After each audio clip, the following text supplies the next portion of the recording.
Takojmë përsëri së bashku në studion e lajmeve këtu në ABC News. Pas mbylljes së protestës tek Unaza e Re, policia ka shoqëruar ish-deputetin Kleviz Balliu si dhe 7 banor të Unazës së Re. Ish-deputeti bashkë me kreun e Partisë Demokratike Lulzim Basha dhe përfaqësuese mbështetës të opozitës ishin pranë protestuesve dhe ditën e sotme. Ndërkohë, ne do të lidhemi me Andi Qosen, i cili ndodhet në ambientet e Drejtorisë Policisë së Tiranës. Ndodhet bashkë me të dhe zoti Spao, me sa shoh është nënkryetari i Partisë Demokratike, ish kryetari i grupit parlamentar Demokrat. Po Andi, për informacionet e para dhe më pas opinionet e zotit Spao. Pikërisht kur gjithçka po mbyllet dhe u mbyll pajësisht në zonën e Unazës së Re, kemi disa ndalime nga policia e kryeqytetit dhe ndër më kryesorët është dhe ish deputeti i Partisë Demokratike zoti Kleviz Balliu. Po kështu kemi edhe ndalime të tjera për t'i bërë të ditur edhe opinioni publik. Janë ndaluar aktualisht Dritan Noku, Arend Bushi, Ani Murataj, Andi Sharra, Ervis Hysenolli, Kujtim Ylli, Gojart Duro.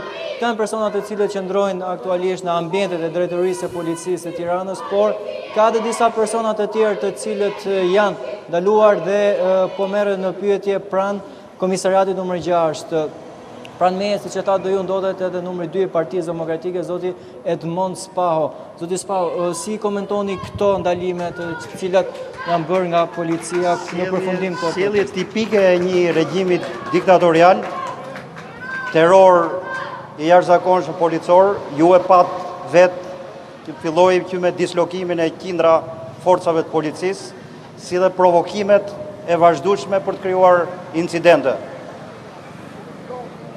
Protesta u mbyll në mënyrë paqësore, çuditërisht pas u lëshuan për të ndaluar pjesëmarrësit në protestë, kanë ndaluar 8-9 veta nga të dhënat paraprake që kemi, përfshirë ish deputetin Kleviz Balliu, por duhet ketë edhe të ndaluar në rajonet e tjera të policisë. Këto janë gjitha veprime të kryera me urdhrin e Edi Ramës, por sigurisht do të ndeshet edhe në reagimin tonë të fortë.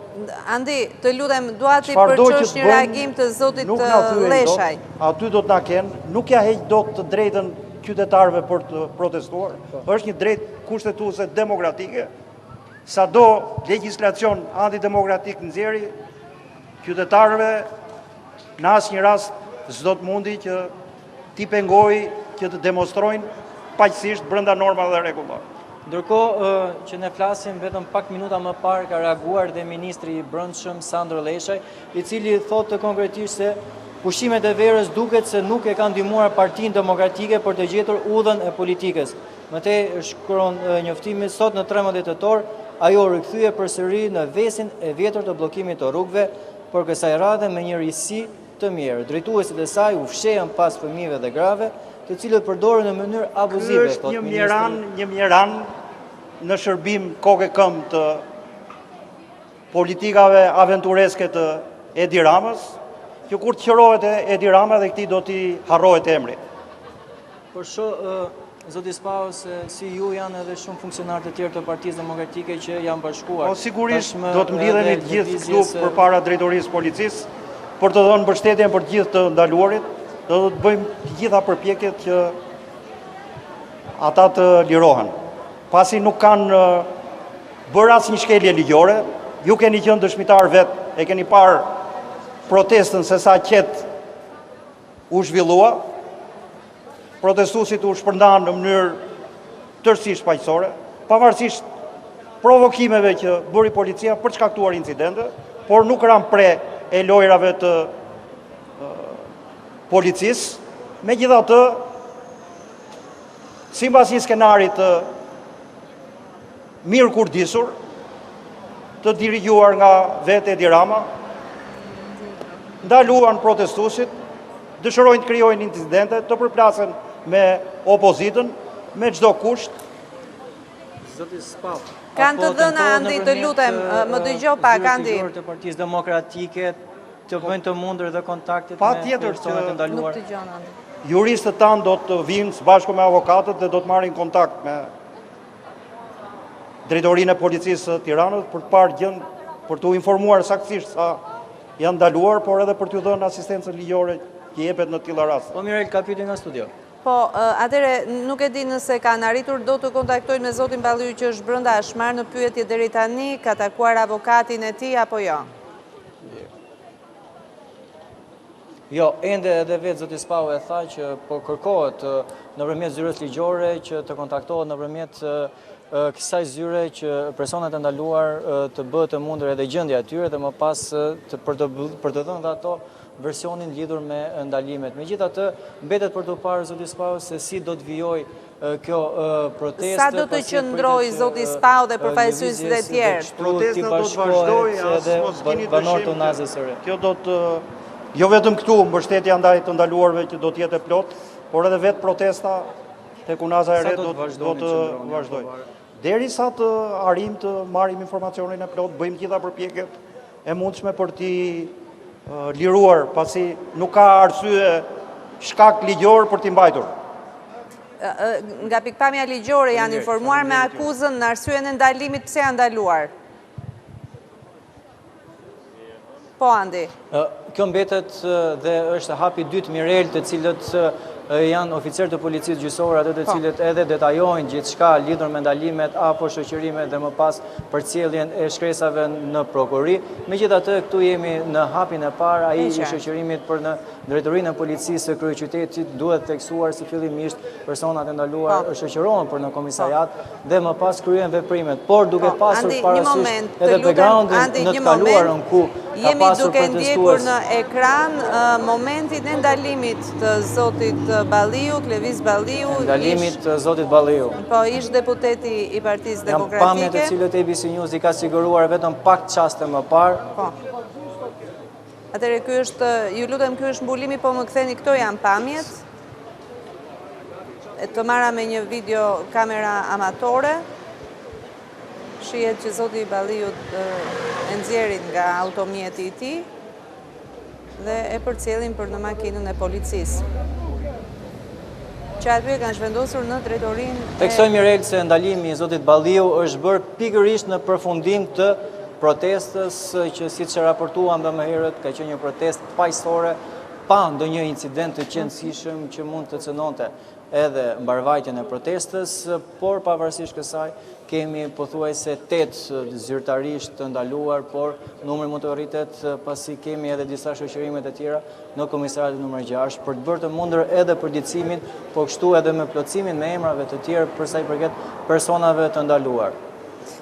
Qartë, mirë, Andi, unë të falenderoj, do të kemi lidhje natyrisht të tjera në moment që do të kemi informacione të tjera. Isha me Andi Qose në këtë lidhje të drejt për drejt nga Drejtoria e Policisë Tiranës, atje ku ndodhet i ndaluar Klevis Balliu, ish deputeti i Partisë Demokratike së bashku me përfaqësues të tjerë dhe protestues të tjerë.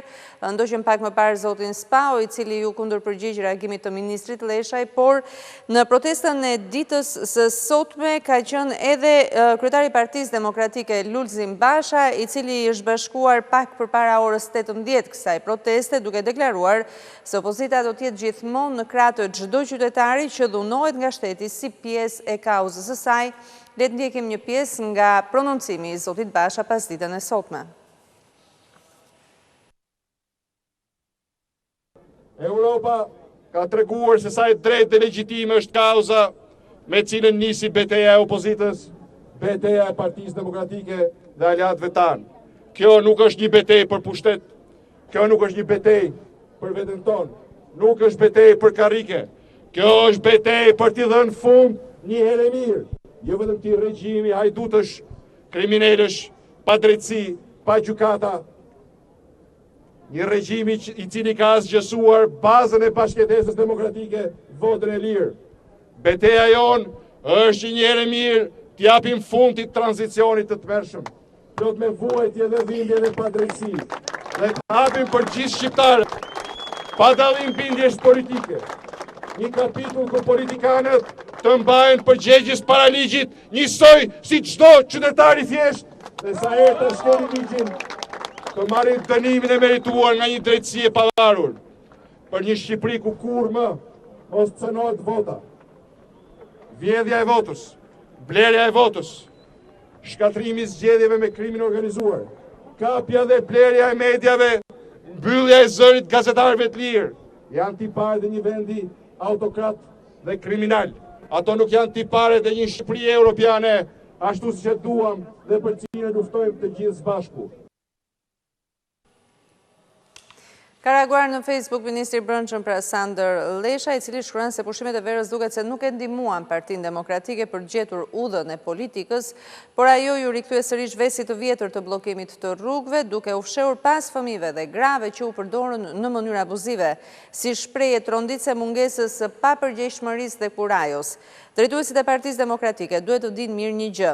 Policia e shtetit nuk do të përballet kurrë me fëmijët e keq përdorur politikisht, por në të njëjtën kohë, ajo nuk do të tolerojë asnjë pengmarrje të qytetit nga një grup parapolitik, i dalë dëshpërimisht jashtë rrugës së arsyes dhe të ligjit, shkruan Ministri i Brendshëm, që fton qytetarët të distancohen nga shkeljet e ligjit, pasi e drejta nuk mund të gjendet kurrë tek bllokimi i arterieve kryesore të kryeqytetit, por vetëm tek rruga institucionale, shkruan mes të tjerash Ministri i Brendshëm Sander Leshaj.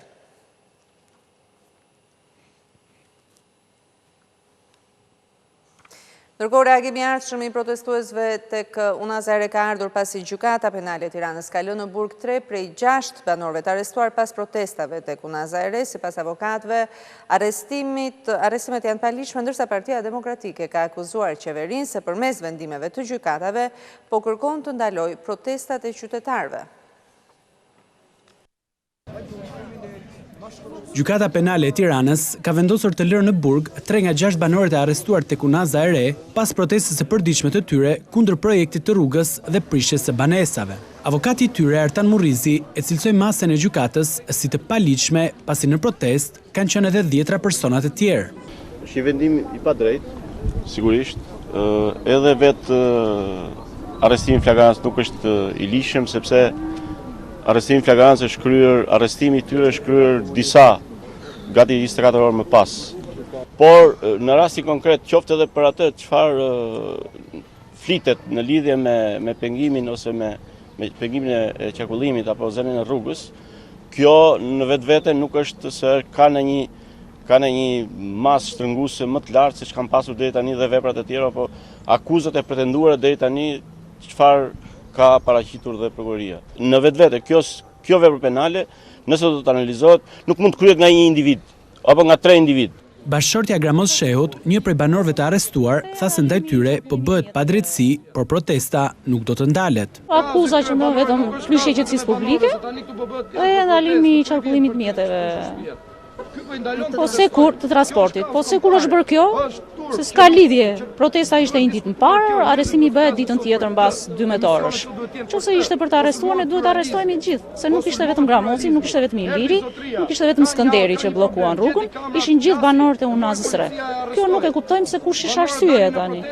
Ndërsa ish deputeti i PD-s, Klevis Balliu, pas vendimit të gjykatës, tha se kryeministri Rama po dënon qytetarët në vend të kriminalëve që t'u ndalojë të drejtën e protestave. Me këtë vendim u zyrtarizua që tu s'ka gjykat. Ky Micko që ka ky bandit i radhës në gjykat këtu. Ky kriminal absolutisht me këtë vendim vërtetoi që është një nënpunës i partisë. Ka hallin e punës djalit, familjeve të veta, njërin kryetar freshi, tjetrin se di që ka. Vendimi turpshëm, është marrë vendim që mos lejohen protesta. Kjo nuk është kauzë Unazës, absolutisht. Kjo është kauzë kombëtare. Po vuten në burg këta qytetarë atje, se pas kanë protestu. Po ku ndodh kjo? Ku ndodh kjo, më të cili vend ndodh kjo? Dhe çdo do majmë këtë banditin, ky do marr zvarr. Ky kriminal, ky do marrë zvarr. Të hënën, gjykata do të caktojë masat e sigurisë edhe për 3 banorë të tjerë të Unazës së Re, të cilët janë arrestuar nga policia. Reagon në mënyrë institucionale Partia Demokratike për deklaratat e Ministrit të Brendshëm Sander Leshi, në emër të kësaj partie flet sekretari i përgjithshëm Gazmend Bardi, i cili shkruan: Sander Leshaj nuk mund të kuptoj qëndresën e burrave, grave dhe fëmijëve në mbrojtje të shtëpive të tyre nga fadroma e korrupsionit të shefit të tij Edi Rama, sepse Sander Leshaj nuk ka derdhur ndonjëherë djers për shtëpinë e tij. Ai jeton në 2 shtëpi të padeklaruara, për njërën ka marrë kredi të butë nga qeveria në vitin 2009 dhe në mënyrë të paligjshme nuk e ka përdorur deri në vitin 2018 sa janë të dhënat zyrtare. Shtëpia tjetër ku Sander Lesha jeton është në Lalës, por ajo nuk figuron askund.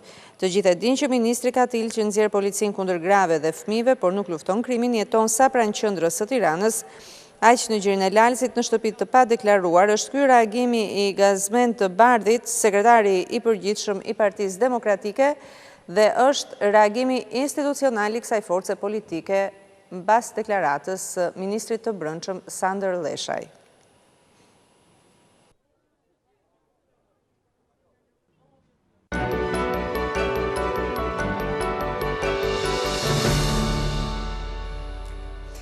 Kultivimi i kanabisit është kryer një shqetësim reale edhe për qarkun e Korçës. Mbi 1700 bimë narkotike janë asgjësuar në rrethin e Ersekës, ku është pezulluar nga detyra dhe shefi policisë.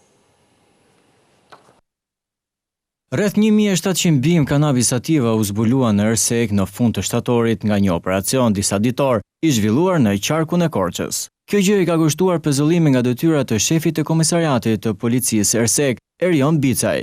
Informacionin për pezullimin e Bicajt, ABC News e ka mësuar nga buletini i policisë së shtetit. Shefi i komisariatit qëndron në pritje deri në përfundim të hetimeve, të nisura nga shërbimi për çështjet e brendshme dhe ankesave. Dyshimet janë se numri i bimëve narkotike të asgjësuara është disa herë më i madh nga sa ishte raportuar në komunikatën e brendshme të policisë së Korçës. ABC News ka mësuar nga grupi hetimor se lënda narkotike ishte mbjellë në disa parcela në një zonë malore e cila rezultoi pa pronar. Ndërkohë, Drejtoria e Standardeve Profesionale ka nisur verifikimet dhe për kreun e policisë vendore Korçë, Lorenz Paganika.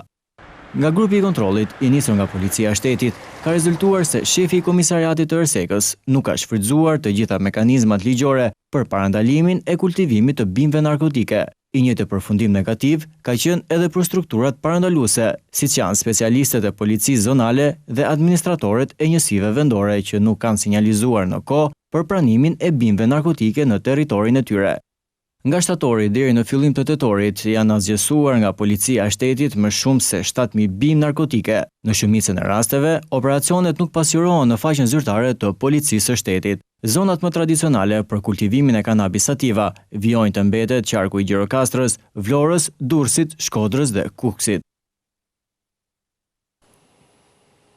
Ekstradohet një 31 vjeçar nga Franca i akuzuar për trafik ndërkombëtar droge. Fieraku Juri Bedina ishte shpallur në kërkim me vendim të gjykatës së krimeve të rënda, që e kishte dënuar atë me 8 vite burg si përfshirë në trafikun e lëndëve narkotike kryer në formë të grupit të strukturuar kriminal.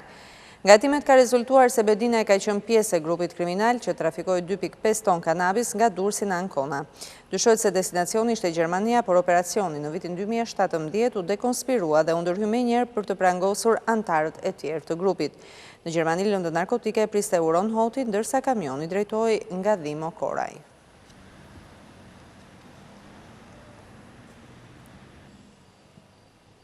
Bledar Toçi, polici që vrau Dritana Xholli në shtëpinë e Marsida Qatjas, do të qëndrojë në burg. Masa e sigurisë ndaj tij u dha në ambientet e spitalit të Durrësit, ku ai ndodhet i shtruar, ndërkohë gjykata e Kavajës ka vendosur masën arrest me burg edhe për vëllain e tij, Bernard Toçi, të cilit u gjet drogë në banesë.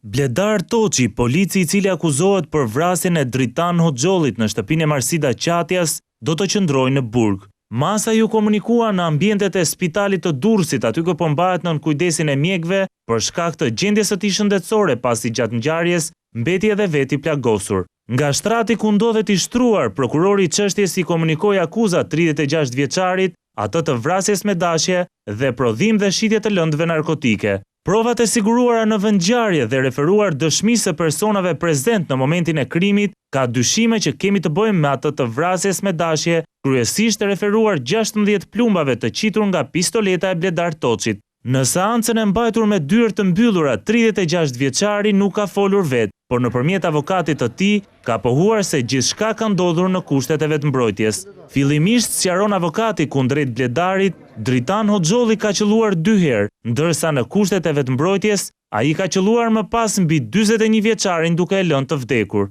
Bledar Toçi ka qenë kushtet klasike të mbrojtjes të nevojshme sepse është qelluar 2 herë më armë. është qelluar 2 herë nga një person i cili ka kryer disa vepra penale shumë i rrezikshëm automatik në dorë. Masa e kërkuar nga prokurori, do të nuk përputhet me atë që parashikon vetë ligja. Po të referohemi ligja thotë rrezikshmëri e veçantë një herë asgjë, edhe veprës së autorit. Dhe autori në mënyrë absolute përkundazi ka një personalitet shumë të mirë, ka qenë punues i sigurisë burgjeve. Avokati tha se do të apelojnë vendimin, ndërsa akuza e dytë, ajo e trafikimit dhe shitjes së lëndëve narkotike, ende nuk është sqaruar. Ajo kërkon hetim, është vërtet kërkon hetim, po ka shumë rrethana të cilat e bëjnë jashtëzakonisht të dyshimshme që bledari s'është, nuk është mbajtës i kësaj lëndës narkotike, sa të kanë qenë shumë persona. Arrestimi i Toçit erdhi pas ngjarjes që ndodhi brenda në shtëpinë e Marsida Qatjes, aty ku vrau Dritan Hoxhollin dhe mbeti plagosur edhe vetë më herët nga viktima. Më herët në gjykatën e Kavajës u dha masa për Bernard Toçin, vëllain e Bledar Toçit, për veprën penale të prodhimit dhe shitjes së lëndëve narkotike. Prokurori i çështjes Gëzim Çopa tha se sipas dëshmisë të marrë nga Xhulio Bitarku, kokaina e konsumuar natën e vrasjes së 41 vjeçarit e kishin marrë nga Bernard Toçi. Mirë po kjo deklarate e prokurorit është hedhur poshtë nga avokati mbrojtës Altin Sinelli. Sipas tij, 3.4 gram kokainë ndarë në 7 doza dhe e gjetur në shtëpinë e familjes Toçi nuk është e Bernardit.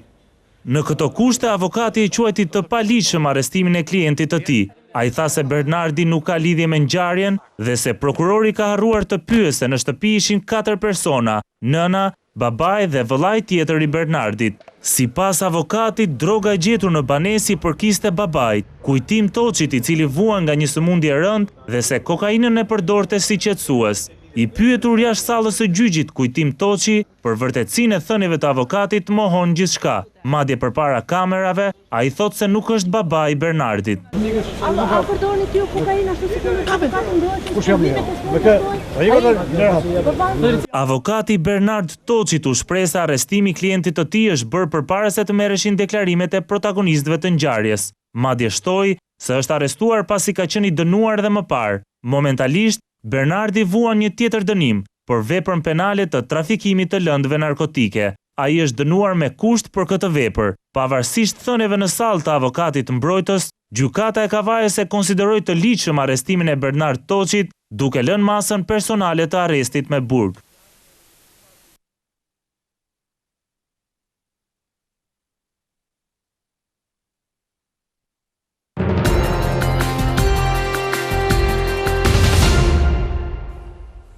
Do të kemi përsëri një lidhje me gazetarin tonë Andi Qosjas, bashku me të është dhe ish deputeti i Partisë Demokratike Ervin Saljani. Po, Andi. Si kalon, mire? Përshëndetje Mirel, tashmë ndodhemi me zotin Saljani, ish deputeti i Partisë Demokratike, i cili ashtu si edhe zoti Spau, por edhe ish deputetë të tjerë të Partisë Demokratike janë bashkuar tashmë banorëve të Unazës së Re, lidhur me disa ndalime, ndërta është dhe ish deputeti Klevis Balliu.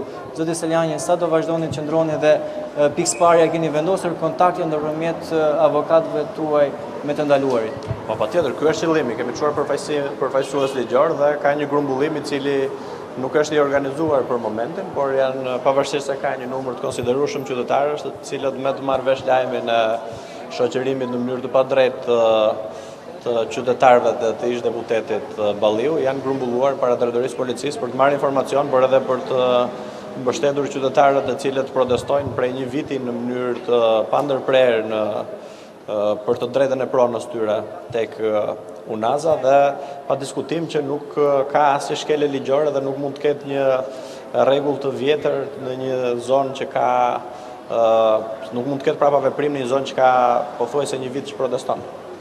Nëse keni kontaktuar, çfarë kanë biseduar avokatët me të ndaluarit, kryesisht edhe me ish deputetin Klevis Balliu? Nuk ka ende një informacion të qartë nga policia, sepse është në fazën sipas tyre të bërjes procedurave dhe të marrjes së informacioneve nga operacionalja dhe nga policët që kanë pasur në terren. Janë shoqëruar thjesht disa njerëz për treguar që po punojnë dhe për treguar që ka një lloj terrori për shkak të gjasme ndryshimeve të reja në kodin penal, të cilat janë, siç e di gjithsecili, në një parlament i cili nuk i ka 84 vota legjitime për të ndryshuar kodin. Kështu që vazhdojnë dhe këtu nuk arrestohet në bazë të provave, por edhe nëse do të kishte një shkelje të ligjit, Ktu arrestohen një qytetar dhe pastaj tentohen që të grumbullojnë prova. Kjo është situata e redanishme dhe po presim që të kalojnë në çfarë statusi, nëse janë të shoqëruar, të ndaluar apo do të ketë arrest. Sa do të qëndroni dhe a pritet që të ketë edhe përfaqësues të tjerë të opozitës bashkuar pranë drejtorisë së policisë së Tiranës? Po, pritet që të ketë më shumë, besoj që të gjithë përfaqësuesit e Partisë Demokratike, ish deputetët do të grumbullohen, përfaqësues qytetarë, siç e shikoni, po bashkohen dhe mjafton prezenca e përfaqësuesve të lartë PD-s për të bashkangjitur edhe pjesa tjetër e qytetarëve. Do të qëndrojnë derisa të sqarohet situata ligjore dhe të jemi në mbështetje të protestuesve. Mirë, ka pyetje? Jo, faleminderit Andi, ishte çdo gjë e qartë, faleminderit.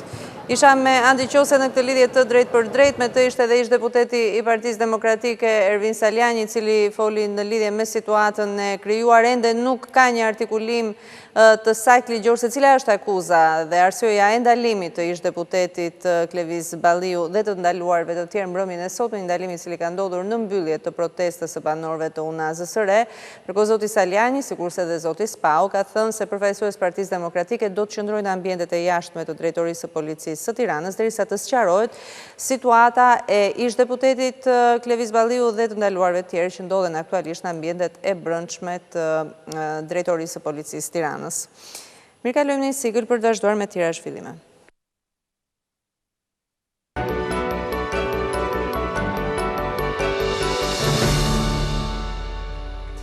Pak ditë përpara samitit të Këshillit Evropian, Athina zyrtare ende nuk e ka qartësuar plotësisht qëndrimin e vet ndaj hapjes së negociatave me Bashkimin Evropian mes Shqipërisë dhe Maqedonisë së Veriut, pavarësisht se thotë se do të përdorë të gjithë ndikimin e saj për këtë. Ministri i Jashtëm grek Nikos Dendias në një intervistë për Shtypin Venas lë të kuptohet që Athina do të mund të përsërisë kushtet e veta për Tiranën dhe Shkupin edhe në samitin e radhës të Bashkimit Evropian.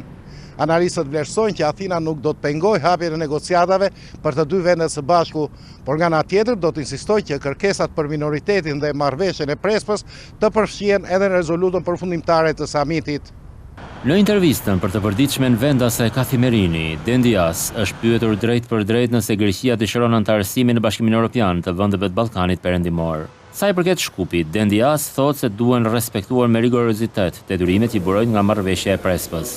Duam të bijem dakord me qeverinë e Maqedonisë Veriut për interpretimin e drejtë të marrëveshjes, deklaroi shefi i diplomacisë greke. Ministri i Jashtëm grek foli më gjatë për Shqipërinë.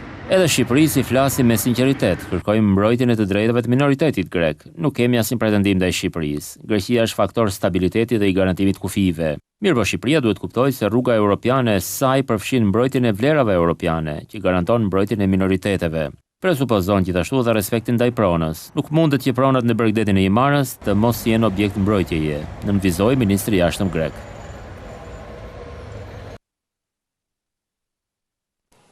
Edhepse e djela e 13 tetorit fakt ishte dekretuar nga presidenti i Republikës Ilir Meta si data për zhvillimin e zgjedhjeve vendore pas dekretimit të zgjedhjeve të 30 qershorit, institucionet dhe politika kanë heshtur sot të djele dhe vetë kreu shtetit zgjedhjet merret me sport, ndërkohë dyert e Komisionit Qendror të Zgjedhjeve ishin të mbyllura. Mëngjesin e 13 tetorit, datën e dekretuar nga presidenti i Republikës Ilir Meta për zhvillimin e zgjedhjeve vendore, Tirana u zgjua duke vrapuar. Por, në të kundërta asaj që ndodh në çdo proces zgjedhor, kryeqytetasit vrapuan në maratonën e Tiranës. Sportivitetit që shoqëroi të diele në Tiranë ju bashkua edhe kreu i shtetit Ilir Meta. Në një video të postuar në rrjetet sociale, presidenti nuk foli për zgjedhje, por u shpreh optimist për të dielën e tij, duke deklaruar se dita është më e bukur kur nis me sport. Në Tiranën e boshatisur, presidenca nuk ishte i vetmi institucion që zgjodhi të respektojë ditën e pushimit. Në protokollin e Komisionit Qendror të Zgjedhjeve vijojnë të jenë ende të arkivuara kërkesat e Lëvizjes Socialiste për Integrim, Partisë Republikane dhe Partisë Agrare Ambientaliste për të zhvilluar zgjedhje në 13 tetor, por të dielën e kësaj date, Komisioni Qendror i Zgjedhjeve ka vendosur ta bëjë pushim. Institucionet nuk ju bindën presidentit të Republikës për të mbajtur zgjedhje të reja vendore, ndërkohë që opozita me bojkotin e 30 qershorit i hapi rrugë një drejtimi absolut të pushtetit vendor nga socialistët. Demokratët janë të bindur se ditën që Shqipëria do të mbajë një palë zgjedhje, atë ditë do të votohet edhe për kryetarët e rinj të bashkive. Ndërkohë që maxoranca luftën e saj politike e ka përqendruar me Ilir Metën, personin që çdekretoi datën kur ata ftuan shqiptarët të shkojnë në zgjedhje. Ndërsa kryeministri Rama sot ishte në Vlorë me rastin e përfundimit të riabilitimit dhe restaurimit të lagjes historike të këtij qyteti, kryeministri tha se tani lagja e lën pas dore në dekada, po del në dritë jo vetëm si një hapësirë e re pastërtie dhe bukurie, por edhe zhvillimi ekonomik.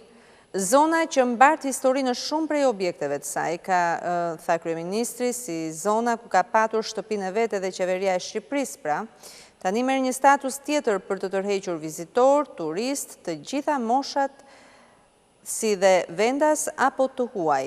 Rama ka kujtuar investimet e tjera të premtuara për në Vlorë, aeroportin e ri ndërkombëtar, zonën e mbetur të pjesës së bulevardit, ku ndodhet sheshi i Flamurit, si dhe zgjatimi i lungomares, fillimisht me segmentin deri tek tuneli, e më pas edhe deri poshtë në Orikum. Janë këto pamje të lagjes historike të qytetit të Vlorës, atje ku është edhe ambienti ku ka zhvilluar punën qeveria e parë e shtetit shqiptar, pikërisht po e shohim këtë godinë.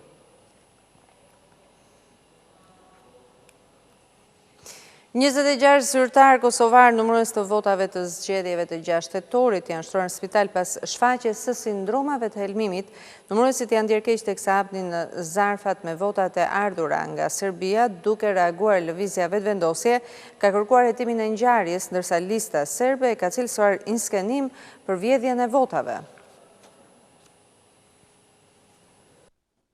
26 persona kanë marrë alergji gjatë verifikimit të votave të ardhura nga Serbia. Sipas dëshmitarëve, me të hapur kutitë të ardhura nga Serbia ka kundërmuar një erë rënd, ndërsa vëzhguesit nuk janë dëmtuar, por komisionerët që kanë pasur kontakt fizik me zarfet kanë pasur alergji në duar dhe në fytyrë, si dhe skuqje të syve.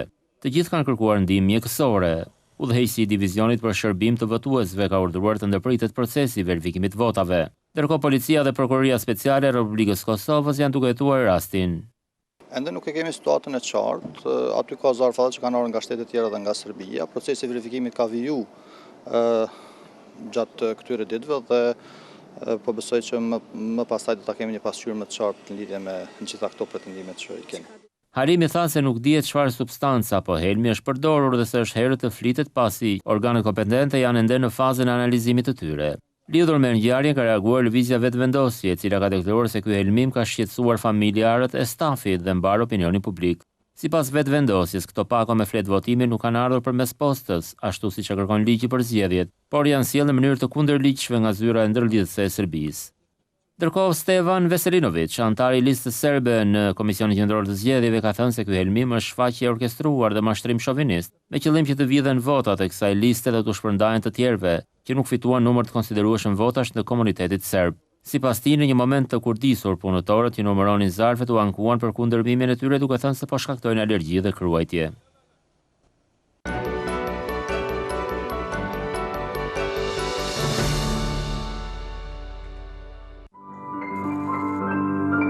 Kalaja e Petrovaradinit, ky është simboli i Novi Sadit, kryeqendrës së Vojvodinës. Këtu ka mbjetuar historia, por edhe tashmja.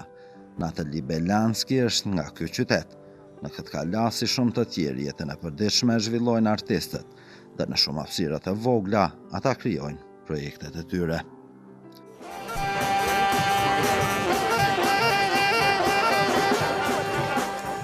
Festivali muzikantëve të rrugës është një nga eventet e mëdha të kryeqendrës vojvodinase. Natali me familjen e kanë tradit artin historikisht. Në rrugët e vogla ku dikur bëi jeta dhe betejat për mbrojtje, tani ata luftojnë për të ruajtur përmbajtjen. Vojvodina është një nga zonat me shumë etni, ndoshta një nga zonat me kulturat më të ndryshme në Ballkan. Natali dhe kolegët këtu kanë një hapësirë artistike dhe përveç eventeve të zakonshme, organizojnë festivalin e muzikantëve të rrugës. Ajo thotë se Novi Sadi është qytet me shumë aktivitete, por si për ironi beson se kur ka shumë kulturë, mund të ketë humbje.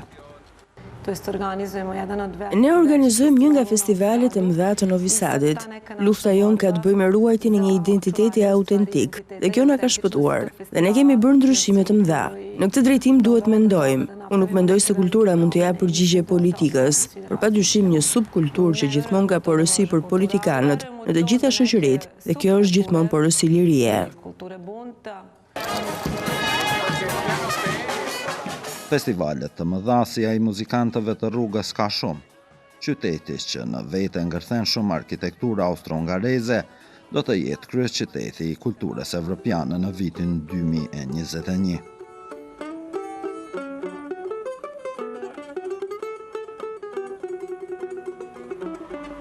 Dy dekada më parë në kohën e luftës këtu lindi festivali i muzikës elektronike Exit. Ideja ishte për të kërkuar një dalje në botë pasi në atë kohë Serbia ishte mbyllur dhe bombardohej. 2 dekada më vonë ky festival është krijuar si një nga festivalet më të mira në Evropë.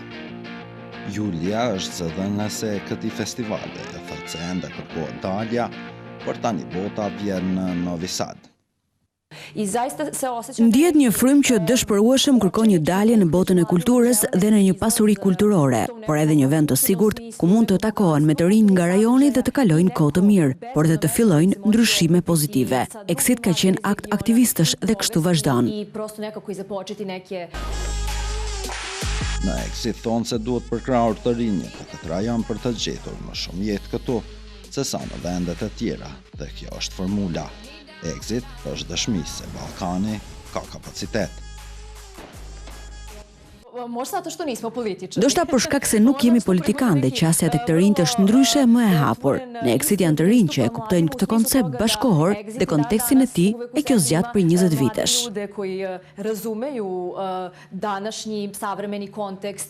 Novi Sadi dhe Vojvodina është e njohur për numrin e hungarezëve, por këtu jetojnë edhe shqiptarë. Ka patur kërkesa për më shumë autonomi historikisht. Ekonomia vështirëson punët edhe këtu, pavarësisht se konsiderohet zona më e pasur në Serbi. I ati Nataljas, Bora Belanski, tani jeton në periferi, më qetë. Si artist beson se bota ka ndryshuar, por edhe për ballkanasit është me rëndësi të gjejnë formulen për jetë. Dikur shqiptar serb musliman, kroat apo bosnjak nuk ishte rëndësi për të. Ne jemi të lidhur dhe unë ballkanasit i quaj një popull të mrekullueshëm dhe kontravers, por edhe luftarak. Gjithmonë ama një popull i zgjuar që ka muzikë, vallëzim, shkrimtar, filozof dhe të gjitha këto janë në këtë fuqi baruti. Duhen gjetur gjëra të mira dhe të shfaqen në hapësirë. Ne kur kemi festival, vim nga gjithë rajoni. Kumbara i tij ka qenë shkrimtari i famshëm Danilo Kish, i cili nacionalizmin e perceptonte si paranoj kolektive. Në këto fjalë është edhe Belanski. Pajtimi në rajon është gjëja më e rëndësishme që duhet të ndodhë. Kjo më së paku përpleq si puna ime, por më së shumti për të rinjt e fëmijët që megjithatë duhet të kenë një jetë normale. Kujtimet e vjetra shpalosin një jetë të përkryer, me shumë punë dhe me mundësi. Novosadasit, si Bilanski, shpresojnë që diçka do të ngjelet gjeneratave të reja në trashëgimi, por pak shpresojnë nga politika. ABC News, Novi Sad.